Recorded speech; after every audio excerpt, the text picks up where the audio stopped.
প্রিয় ছাত্রছাত্রীরা, আমি সপ্তর্ষি গোস্বামী তোমাদের আরো একবার ডিজাইন এবং অ্যানালিসিস অফ অ্যালগরিদমে স্বাগত জানাই। আজকে আমরা কুইক সর্ট নিয়ে আলোচনা করতে চলেছি। আমরা প্রথমে এটার বেসিক আইডিয়াটা বুঝে নেব, তারপরে একটা ইলাস্ট্রেশন দিয়ে এই অ্যালগরিদমটার ওয়ার্কিংটা দেখব এবং ফর্মালি এটাকে অ্যালগরিদম ফরম্যাটে কি করে লেখা যায় সেটা দেখব।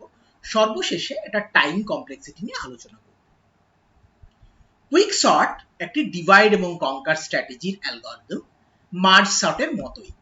আমরা একটু মার্জ সর্টটা মনে করে নিই। মার্জ সর্টে কি হতো, আমার কাছে একটা আনসর্টেড অ্যারে থাকতো অ্যাজ ইনপুট। আমরা প্রথমে কি করতাম, আমরা তার মিডল এলিমেন্টটাকে আইডেন্টিফাই করতাম। তারপরে আমরা এই লেফট সাব অ্যারে এবং রাইট সাব অ্যারেকে রিকার্সিভলি সর্ট করে ফেলতাম। এটা সর্ট হয়ে যাওয়ার পরে ফাইনাল স্টেপে আমি এদেরকে মার্জ করতাম। মার্জ করার সময় কিন্তু আমাকে এলিমেন্ট ওয়াইজ কম্প্যারিজন করতে হতো, কারণ যদিও লেফট সাব অ্যারেটা কমপ্লিটলি সর্টেড, রাইট সাব অ্যারেটাও কমপ্লিটলি সর্টেড, কিন্তু এদেরকে কম্বাইন করলে আমাদের ফুল অ্যারেটা কমপ্লিটলি সর্টেড হতো না। কুইক সর্টে কিন্তু এরকম কোনো মার্জ স্টেপ নেই। এখানে কি হচ্ছে, আমরা প্রত্যেকটা স্টেপে একটা এলিমেন্টের কারেক্ট পজিশন বার করার চেষ্টা করছি। অ্যান এলিমেন্ট, এই কথাটা ইম্পর্টেন্ট, এবং এই এলিমেন্টটাকে আমরা পিভট এলিমেন্ট নাম দিয়েছি। আমরা পজিশনটা বার করছি এবং তারপর পিভট এলিমেন্টকে তার কারেক্ট পজিশনে পুট করে দিচ্ছি। কারেক্ট পজিশন মানে correct position in sorted order. তার ফলে আমি এটা ভাবতে পারি যে পিভট এলিমেন্টটা অ্যাকচুয়ালি দুটো পার্টিশন বা দুটো পোর্শন তৈরি করছে, যেগুলো পুরোপুরি সর্টেড নয়। এই প্রসেসটাকে আমরা পার্টিশনিং বলছি। এই পার্টিশনিংটাই কুইক সর্টের সবচেয়ে ইম্পর্টেন্ট মেথড। আমরা একটা এক্সাম্পল দিয়ে বুঝি। ধরে নেওয়া যাক আমার এরকম একটা আনসর্টেড অ্যারে রয়েছে এবং এক্ষেত্রে আমরা ফার্স্ট এলিমেন্টটাকে পিভট এলিমেন্ট বলে স্টার্ট করছি। আমরা যদি এটা দেখি তাহলে আমরা দেখব এটার ফোর্থ পজিশনে র্যাঙ্ক অনুযায়ী বসার কথা। তাহলে আমি যদি পার্টিশনিং প্রসেসটা চালাই, 8 চলে যাবে 4 নম্বর পজিশনে। এবং আমি যেটা দেখব যে দুদিকে দুটো সাব অ্যারে তৈরি হয়েছে। এই সাব অ্যারেগুলোর কিন্তু ইন্টারেস্টিং কিছু প্রপার্টি রয়েছে। এই অ্যারেটার ইন্টারেস্টিং প্রপার্টি হচ্ছে এর সব এলিমেন্টগুলোই 8 এর চেয়ে ছোট, এবং ডান দিকের অ্যারেটির কিন্তু সব এলিমেন্টগুলোই 8 এর চেয়ে বড়, এবং এরা কিন্তু আবার নিজেদের মধ্যে সর্টেড নয়। আমরা এই পার্টিশনিং প্রসেসটা আরেকটু ডেপথে গিয়ে বুঝি। ধরে নেওয়া যাক আমার কাছে এরকম একটি অ্যারে রয়েছে এবং আমরা কনভেনশনের সুবিধের জন্য আমরা লাস্টে একটা এলিমেন্টকে অ্যাড করে নিচ্ছি, যেটাকে আমরা বলছি ইনফিনিটি। ইনফিনিটি মানে একটা খুব বড় ইন্টিজার, এবং এটাতে কি সুবিধা হচ্ছে, আমার অ্যারের লেন্থটা আলাদা করে স্টোর রাখতে হচ্ছে না। আমরা প্রথমত এই ফার্স্ট যে এলিমেন্টটা, এটাকে আমি এল দিয়ে ইন্ডিকেট করছি লো, এবং লাস্ট যে এলিমেন্টটা সেটাকে আমি হাই দিয়ে ইন্ডিকেট করছি। এবং আমি এর সাথে সাথে দুটো ইন্ডেক্স বা দুটো পয়েন্টার নিচ্ছি, একটাকে বলছি আই, একটাকে বলছি জি। আই কে আমি পয়েন্ট করছি ফার্স্ট এলিমেন্টে, এবং আই কে আমি ইনক্রিমেন্ট করতে করতে এগোবো, আর জে কে আমি পয়েন্ট করাচ্ছি লাস্ট এলিমেন্টটায়, জে কে আমি ডিক্রিমেন্ট করতে করতে পিছনো। এরপর আমরা পেছনো এবং এগোনোর লজিকটা দেখি। আমি যদি কখনোই এরকম একটা এলিমেন্ট পাই যেটা পিভটের চেয়ে বড়, আমি সেই পজিশনে গিয়ে আই কে স্টপ করে দেব। যদি এলিমেন্টটা আই এর চেয়ে ছোট হয় তাহলে আমি স্টপ করব না, আমি আবার এগিয়ে যাব। সিমিলারলি জের ক্ষেত্রেও আমি যদি এরকম একটা এলিমেন্ট পাই যেটা পিভটের চেয়ে ছোট, তাহলে আমি জে কে স্টপ করব। যদি এরকম একটা এলিমেন্ট পাই যেটা পিভটের চেয়ে বড়, তাহলে কিন্তু আমি আবার এগিয়ে যাব। তাহলে এক্ষেত্রে আমার নেক্সট চেক করা হবে পিভটের সাথে 16 কে। 16 অবশ্যই 11 চেয়ে বড়, সুতরাং আই 16 পজিশনে এসে স্টপ করে যাবে। অন্যদিকে যেতেও কম্প্যারিজন হবে 9 আর 11 মধ্যে। 9 কিন্তু 11 এর চেয়ে ছোট, সুতরাং জে এসে 9 এ স্টপ করে যাবে। এখন আমাদের আই এবং জে এই পজিশনে রয়েছে। নেক্সট আমরা এই দুটোকে সোয়াপ করব, তার ফলে 9 চলে যাবে 16 এ, 16 চলে যাবে 9 এ। নেক্সট আমরা আবার চেক করব যে আইটা কি এর চেয়ে বড়, পিভটের চেয়ে বড়, না পিভটের চেয়ে বড় নয়, সুতরাং এখানে আমি স্টপ করলাম, আমি এগিয়ে গেলাম। সিমিলারলি আমি জের ক্ষেত্রে আমি চেক করলাম যে 6 কি পিভটের চেয়ে ছোট, হ্যাঁ 6 পিভটের চেয়ে ছোট, তাহলে জে এখানে স্টপ করলো। আই এবং জে তাহলে এখানে 12 এসে স্টপ করলো আই এবং 6 এসে স্টপ করলো জে। আগের বার ঠিক যেরকম সোয়াপ করেছিলাম আবার আমি সোয়াপ করব, 6 চলে যাবে 12 জায়গায়, 12 চলে আসবে 6 জায়গায়। এরপরে আমি আবার আই কে এগিয়ে নিয়ে যাব, 4 11 চেয়ে ছোট, 7 11 চেয়ে ছোট, সুতরাং আই এসে স্টপ করবে 12। এদিকে 7 কিন্তু 11 চেয়ে ছোট, সুতরাং জে এসে স্টপ করবে 7 এ। তার ফলে আমার এখন আই আর জে এরকম হলো। এখানে একটা খুব ইন্টারেস্টিং ব্যাপার হলো যে আমার জের ভ্যালুটা আই এর চেয়ে ছোট হয়ে গেল।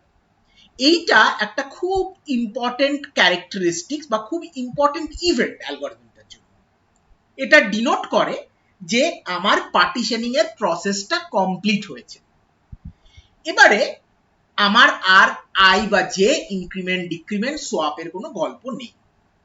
আমি যে যেখানে পয়েন্ট করছে অ্যাকচুয়ালি সেটাই হচ্ছে পিভট এলিমেন্টটার অ্যাকচুয়াল পজিশন। তাহলে জের সাথে এর সাথে পিভটটাকে আমায় সোয়াপ করতে হবে। তার মানে 7 সামনে চলে আসবে এবং 11 এই পজিশনে আসবে। এবারে যদি আমরা দেখি, আমরা কিন্তু লক্ষ্য করব যে বাঁ দিকে যে এলিমেন্টগুলো রয়েছে সেগুলো সবই 11 চেয়ে ছোট এবং ডান দিকে যে এলিমেন্টগুলো রয়েছে সেগুলো 11 চেয়ে বড়। এবার আমরা এটাকেই একটা অ্যালগরিদমিক ফর্মে দেখি। সুতরাং আমার প্রথম স্টেপে এটা দুটো ইনপুট নেবে, আমি কোনটা লোয়েস্ট পজিশন কোনটা হাইয়েস্ট পজিশন, পিভটে আমি লোয়েস্ট পজিশনটাকে অ্যাসাইন করছি, তারপর আমি আই কে অ্যাসাইন করছি এল এবং জে কে অ্যাসাইন করছি এইচ। আমি এখানে আইটাকে ইনক্রিমেন্ট করতে যাব, কতক্ষণ অবধি ইনক্রিমেন্ট করব, যতক্ষণ অবধি আমি এআইটা দেখছি পিভটের চেয়ে ছোট, তখন আমি এগোতে থাকবো, আদারওয়াইজ আমি স্টপ। সিমিলারলি আমি জের ক্ষেত্রেও তাই। এবারে আমি এটাও কতক্ষণ করব, যতক্ষণ না পর্যন্ত এজের ভ্যালুটা পিভটের চেয়ে বড় হচ্ছে। যদি আই জের চেয়ে ছোট হয়, মানে আমার ওই ক্রসওভারটা হয়নি, তাহলে আমি এআই এবং এজে কে সোয়াপ করব। এই পুরো লুপটা কতক্ষণ চলবে, যতক্ষণ না পর্যন্ত I less than equal to J. এই জিনিসটা আমরা আগেই বুঝেছি। এবার এই লুপ থেকে আমরা বেরিয়ে এলাম, লুপ থেকে বেরিয়ে আসার পরে আমার একটা কাজ পড়ে থাকছে, সেটা হচ্ছে পিভট এলিমেন্টকে ঠিক জায়গায় নিয়ে আসা। সুতরাং আমি এইখানে এই সোয়াপটা করলাম এবং ফাইনালি আমি জের ভ্যালুটা রিটার্ন করলাম। জের ভ্যালুটা যদি আমি না রিটার্ন করি তাহলে কিন্তু আমি ওই দুটো পার্টিশনে মেন অ্যারেটাকে ভাঙতে পারব। এবার এই পার্টিশন মেথডটা লেখা হয়ে গেলে আমাদের অ্যাকচুয়াল অ্যালগরিদমটা কিন্তু খুবই সিম্পল। আমরা প্রথমে জাস্ট চেক করব যে আই লেস দ্যান এইচ, তার মানে জাস্ট চেক করে নেব যে অ্যারেতে অ্যাটলিস্ট দুটো এলিমেন্ট রয়েছে। এবারে আমি এটাকে পার্টিশন করব, পার্টিশন করে জে এর ভ্যালুটা পাবো, তারপরে আমি বাঁ দিকের পার্টিশনে এল থেকে জে অবধি যাব এবং ডান দিকের পার্টিশনে জে প্লাস 1 থেকে এইচ অবধি যাব, যেরকম কিনা মার্জ সর্টে হয়।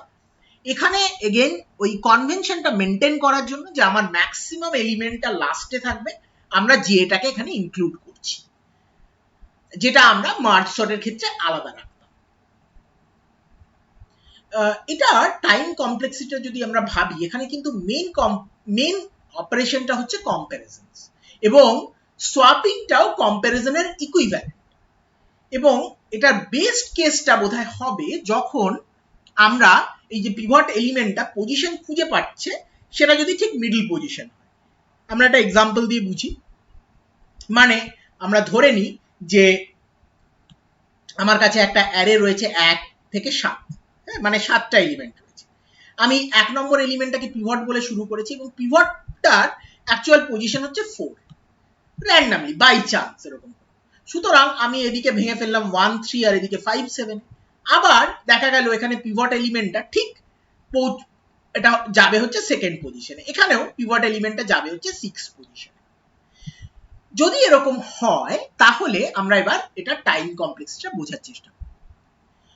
প্রত্যেকটা স্টেপেই আমার কিন্তু প্রায় এনটা করে কম্প্যারিজন হচ্ছে, মানে একটা হয়তো কমে যাচ্ছে, এখানে হলো এন, এখানে হলো এন মাইনাস ওয়ান, এখানে হলো এন মাইনাস টু, এরকম ভাবে কম্প্যারিজন গুলো হচ্ছে, রাইট?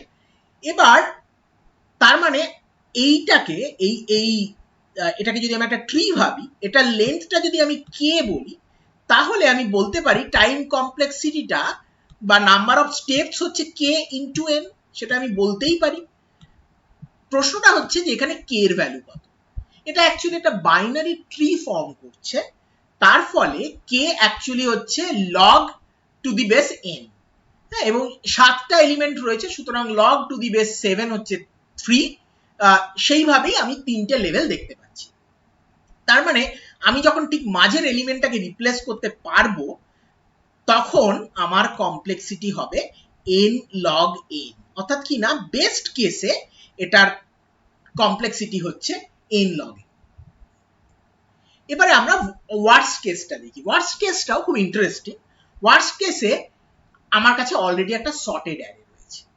যদি আমার কাছে একটা সর্টেড অ্যারে থাকে, তাহলে আমি কি করব, আমি আমার কাছে আমি এখানে পিভট দিয়ে শুরু করলাম, কিন্তু আই কখনোই এগোবে না।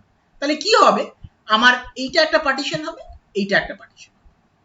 আবার আমি 3 আর 5 দিয়ে শুরু করব, 3 আর 5 দিয়ে শুরু করার পরও 5 একটা পার্টিশনে পড়বে, এইটা আরেকটা পার্টিশনে হবে। এইভাবে ব্যাপারটা এগোবে। প্রত্যেকটা স্টেপেই কিছু হবে না, কিন্তু কম্প্যারিজন গুলো সবই চলবে। তার ফলে আমার খানিকটা আমি প্রথমে 1 থেকে 7 কম্পেয়ার করব, তারপরে আমি 2 থেকে 7 কম্পেয়ার করব, তারপর 3 থেকে 7 কম্পেয়ার করব। সুতরাং আমি ভাবতে পারি প্রথমটায় n কম্প্যারিজন হবে, তারপরে n-1 কম্প্যারিজন হবে। এবং আমরা জানি যে এরকম ভাবে যদি আমরা ক্যালকুলেট করতে যাই, তাহলে আমার পুরো ইকুয়েশনটা হয় n ইনটু n-1/2, এবং যদি n ইনটু n-1/2 হয়, আমরা বুঝতেই পারছি যে এটার big of n হচ্ছে n স্কয়ার।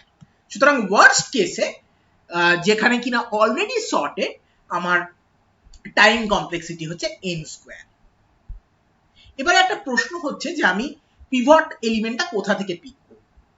তো অনেক সময় আমি ফার্স্ট এলিমেন্টটাকে পিভট বলে চুজ করি, অনেক সময় লাস্ট এলিমেন্টটাকে পিভট বলে চুজ করি, অনেক সময় র্যান্ডামলি কোনো একটা এলিমেন্টকে পিভট বলে চুজ করি, এবং আমি এটার মিডিয়ানকেও পিভট বলে চুজ করতে পারি।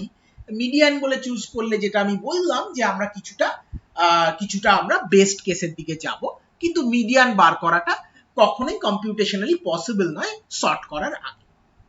তো আমরা এই সেকেন্ড এক্সাম্পলটা যেখানে লাস্ট এলিমেন্টকে পিভট করা হয়েছে সেটা একটু দেখে নিই। ধরে নেওয়া যাক আমার কাছে এরকম একটি অ্যারে রয়েছে, যেটা এলিমেন্ট রয়েছে 10, 80, 30, 90, 40, 50 এবং 70। সুতরাং এখানে লাস্ট এলিমেন্ট হচ্ছে আমার পিভট। আমি কি করব, আমি 70 কে কারেক্ট পজিশনে নিয়ে আসব, তার ফলে আমার ডান দিকে চলে গেছে 90 এবং 80, বাঁ দিকে চলে এসেছে 10, 30, 40 এবং 50। এখানে আবার যেটা হয়েছে 50 কিন্তু কারেক্ট পজিশনে রয়েছে, সুতরাং লেফট সাব অ্যারেতে 10, 30, 40 রয়েছে, ডান দিকে কিন্তু কিছু নেই, ডান দিকেরটা এমটি। সিমিলারলি এখানেও 40 কারেক্ট পজিশনে রয়েছে, তারপরও 10, 30 কারেক্ট পজিশনে রয়েছে। সুতরাং এইভাবে পার্টিশন করতে করতে যাবে। এখানে 90 এবং 80 এর মধ্যে 80 পিভট এলিমেন্ট, সুতরাং এটা এমটি সেট তৈরি হয়েছে, অন্য সেটটিতে 90 গিয়ে পৌঁছেছে। ফলে লাস্ট এলিমেন্টটাকে যদি আমরা পিভট বলে নিই, তাহলে অ্যালগরিদমটি এইভাবে এগোবে। এরপরে আমরা আরেকটু ফর্মালি টাইম কমপ্লেক্সিটিটা আলোচনা করব। আমরা এখানে ধরে নিই যে অ্যাভারেজ কেস কমপ্লেক্সিটিটা বার করব, এবং এখানে আমরা যখন প্রথম ওর পজিশনটা বার করছি, আমরা একটু যদি ভেবে দেখি আমার n+1টা কম্প্যারিজন লাগছে। এবার আমার যখন আমি পিভটটাকে প্লেস করছি, আমার পার্টিশনগুলো ডিফারেন্ট হতে পারে। মানে আমি যদি থার্ড পজিশনে গিয়ে পৌঁছই, তাহলে আমার পার্টিশনটা হবে, আমি এদিকের পার্টিশনে রইবে দুটো এলিমেন্ট, এবং টোটাল যদি nটা এলিমেন্ট থাকে, তাহলে এইদিকে থাকবে n-3টা এলিমেন্ট। এবার এই যে 3তে আমি পৌঁছলাম, এই 3টা অ্যাকচুয়ালি 1 থেকে n এর মধ্যে যে কোনো জায়গায় যেতে পারত। অত কথায় না গিয়ে আমরা যখন এটা রিকার্সিভলি ভাবি, সুতরাং আমি এটা ভাবতেই পারি, আমি যদি এটা কে এর 3 জায়গাটা কে ভেবে নিই, তাহলে আমার লেফট সাব অ্যারেতে k - 1টা এলিমেন্ট রয়েছে। সুতরাং আমি যদি nটা এলিমেন্টকে c এ n দিয়ে রিপ্রেজেন্ট করি, আমি এখানে এটাকে, যেহেতু কম্প্যারিজনটা সবচেয়ে ইম্পর্টেন্ট, সেই জন্য কম্প্যারিজনের টার্মে এটাকে রিপ্রেজেন্ট করছি। সুতরাং আমার বাঁ দিকের সাব অ্যারেটাকে কম্পেয়ার করতে আমার k - 1টা, মানে আমি সেটাকে ডিনোট করব k - 1 দিয়ে, এবং ডান দিকের সাব অ্যারেটাকে আমি রিপ্রেজেন্ট করব n - k দিয়ে, কারণ তখন ডান দিকের সাব অ্যারেটা n - k এলিমেন্ট রয়েছে। এবার k কিন্তু 1 থেকে n যে কোনো পজিশনে যেতে পারে, তার ফলে আমি k টা ভ্যারি করিয়ে করিয়ে এই ভ্যালুগুলো বার করব এবং সর্বশেষে তার অ্যাভারেজটা নেব। এটাকে যদি আমি সিম্পলিফাই করি, তাহলে আমি এরকম একটা ফিগার পাবো। এটাকে আমি n দিয়ে গুণ করেছি এবং এটা n × n+1 হয়েছে, এবং ন্যাচারালি এখানে কি হয়েছে, আমার এই CA0 বা CA1 এগুলো দুবার এসছে, কারণ এদিক থেকে যেরকম আমি 2 আর n-3 পেলাম, আবার এরকমও হতে পারতো, মানে যদি আমি ধরে নিই আমার টোটাল এলিমেন্ট 5টা এবং আমি এদিকে k এর ভ্যালু পেয়েছি 2, তাহলে এদিক থেকে আমি একবার A1 পেতাম বা C1 পেতাম এবং এদিক থেকে C4 পেতাম। আবার আমি যদি এলিমেন্টটাকে, পিভট এলিমেন্টটাকে 4th পজিশনে বসাতাম বা 4thটা ওর পজিশন হতো, তাহলেও আমি একবার এদিক থেকে 1 এবং এদিক থেকে 3 পেতাম। সেই জন্যই দুবার করে পাচ্ছি বলে এখানে এই 2 ফ্যাক্টরটা চলে আসছে। এবারে আমি এটাকে আরো সিম্পলিফাই করলাম। আমি এটাকে n এখানে নিয়েছিলাম, n এর জায়গায় এখানে n-1 বসালাম, ফলে সমস্ত কিছুই আমার চেঞ্জ হয়ে গেল। আমার এটা n-1 এর জায়গায় n-2 অবধি গেল, এখানে CAnটা CAn-1 হলো, n × n+1টা n × n-1। আমি যদি এটা থেকে এটাকে বিয়োগ করি, তাহলে আমি এরকম একটা এক্সপ্রেশন পাচ্ছি, n × CAn - n-1 × CAn-1 হচ্ছে 2n + 2CAn-1। যেরকম ভাবে আমরা বাকি রিকার্সিভ অ্যালগরিদম গুলো বা বাকি রেকারেন্স রিলেশন গুলোকে সলভ করি, আমরা এটাকে আরো সিম্পলিফাই করব। আমরা এটাকে যদি সিম্পলিফাই করি, আমরা দেখব এটা আসবে CAn/n+1 এবং CAn-1/n + 2/n+1। এখানে যেরকম n-1 বসিয়েছিলাম, এবার যদি আমি n-2 n-3 এরকম ভাবে এটাকে এগোতে থাকি, তাহলে ফাইনালি আমি দেখব যে CAn/n+1 এরকম একটা ফিগার দিচ্ছে। প্রথমে দিচ্ছে CAn-2/n-1 + 2/n + 2/n+1, যেটা এখান থেকে পেয়েছি। তারপরে যদি আমি n-2টাকে আবার n-3 টার্মে লেখার চেষ্টা করি, সেটা এরকম দাঁড়াবে, এবং ফাইনালি CA1/2 + 2 × এরকম একটা ফিগার আমরা পাবো। এবার CA1 মানে যখন একটা এলিমেন্ট থাকে, তখন কিন্তু কম্প্যারিজন করতে আমার কস্ট হচ্ছে 0। সুতরাং অ্যাকচুয়ালি আমার ফাইনালি এই এলিমেন্টটা পড়ে থাকছে। এই এলিমেন্টটা কিন্তু সহজে আমরা সলভ করতে পারবো না, সেই জন্য আমাদের একটা অ্যালজেব্রিক ইনইকুয়ালিটি সাহায্য নিতে হবে। সেই অ্যালজেব্রিক ইনইকুয়ালিটিটা হচ্ছে যে যদি আমরা এরকম ভাবে সাম করতে যাই, তাহলে এটা less than equal to 1/x dx, যেটা কিনা log e of n+1 - log e of 2। এটা কনস্ট্যান্ট, সুতরাং এটা নিয়ে চিন্তা করার কিছু নেই।